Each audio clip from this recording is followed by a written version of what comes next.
అలా చూస్తున్నారేంటి దేవర్షి? నేనింకా నా విజయం గురించి మీకు ముందే తెలిసిపోయిందేమో అనుకుంటున్నాను. దాని సంబరాలు జరుపుకునేందుకు మీరు ఇక్కడికి వచ్చారేమో అనుకున్నాను. అన్నట్టు దేవర్షి, మీరు నాకు శుభాకాంక్షలు చెప్పొచ్చు.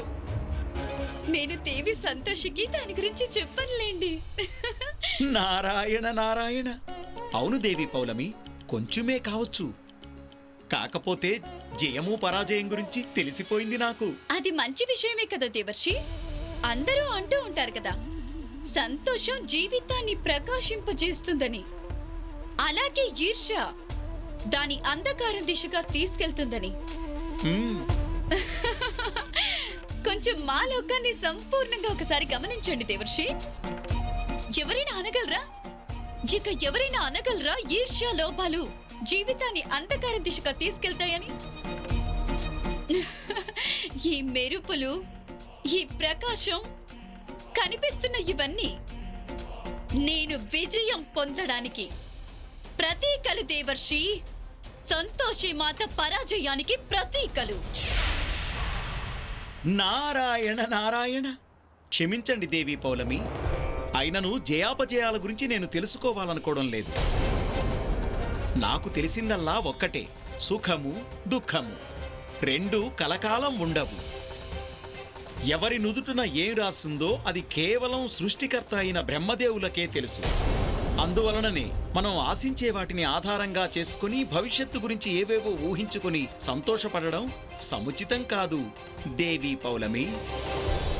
నారాయణ నారాయణ. మేం వెళ్ళొస్తాం దేవి పౌలమి. భవిష్యత్తులో ఏం జరుగుతుందో నాకు తెలియకపోవచ్చు దేవర్షి. కాకపోతే నా గురించి నాకు చాలా బాగా తెలుసు. అందుకే ఖచ్చితంగా చెప్పగలను, ఇక నుంచి సంతోషి జీవితం బాగా నరకప్రాయం కానుంది. ఆమె ఈ నిర్ణయానికి ఖచ్చితంగా పశ్చాత్తాపడుతుంది. ఎందుకంటే నేను తనని జీవితంలో సుఖంగా ఒక్క క్షణం కూడా ఉండనివ్వబోను.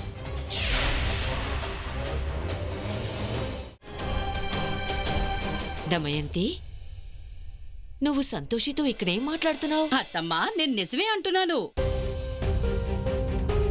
ఇప్పుడు మన సంతోష్ పారాయిదైపోయింది. మీరే చెప్పండి, పెళ్ళైన ఆడపిల్ల పుట్టింట్లో ఉంటుందా? అత్తమ్మా, సంతోష్ని మన దగ్గర చిన్నప్పటి నుంచి ఉంటోంది. కానీ కొన్ని సంవత్సరాలుంటే మాకేం కష్టం కాదు కదా. అరే, పైగా మాకు కూడా చాలా మంచిది. ఓ 4 రూపాయలు సంపాదించి ఇంటికి తెస్తోంది.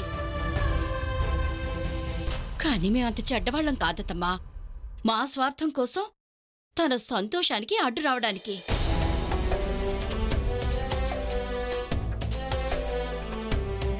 అమ్మా సంతోషిని, నేను నీ పెద్దమ్మనమ్మా, తప్పుడు సలహా ఇవ్వను.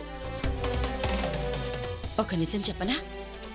పెళ్ళైన ఆడపిల్ల పుట్టింట్లో ఉండటం మంచిది కాదు తల్లి. నలుగురు 4 రకాలుగా అనుకుంటారు. పైగా మన బిట్టు ఉందిగా. నువ్వు ఒకవేళ ఇక్కడే ఉంటే దాన్ని పెళ్లి చేసుకోవటానికి ఎవరికైనా అనుమానం వస్తుంది. అమ్మా, అలాంటి వాళ్ళది నిజమైన ప్రేమ కాదు, అది వ్యామోహం. ఎగ్జాక్ట్లీ చిన్నత్త. నిజంగా ప్రేమించుకున్న వాళ్ళు అలా చేయరు.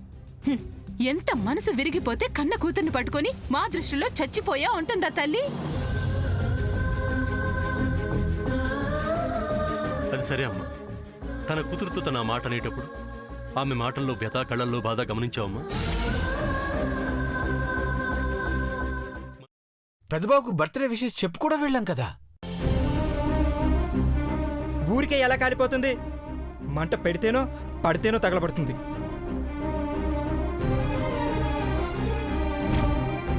కరెక్ట్ చిన్నబాబు, నీకొచ్చినట్టే నాకు డౌట్ వచ్చింది. పార్వతే షర్టును తగలబెట్టిందనుకుంటా.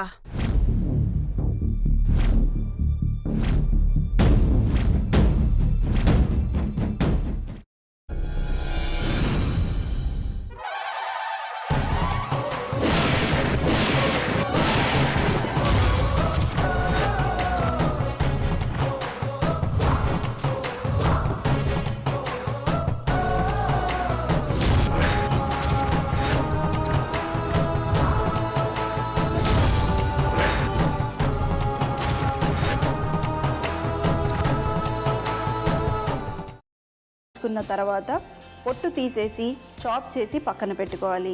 ఒక ప్యాన్లో కొద్దిగా నూనె వేడి చేసి అందులో ఆవాలు, మినప్పప్పు, శనగపప్పు, కరివేపాకు, సన్నగా తరిగి పెట్టుకున్న ఉల్లిపాయలు వేసుకుని 1 నిమిషం పాటు వేయించుకోవాలి. ఆ తర్వాత కాల్చి కట్ చేసి పెట్టుకున్న వంకాయని కూడా అందులో వేసుకుని బాగా మిక్స్ చేసి బౌల్లోకి ట్రాన్స్ఫర్ చేసుకుని అందులో తగినంత చిక్కటి పెరుగు లేదా పల్చటి పెరుగు వేసుకుని మిక్స్ చేసి అన్నంతో కానివ్వండి, చపాతీతో కానివ్వండి సర్వ్ చేసినా చాలా బాగుంటుంది.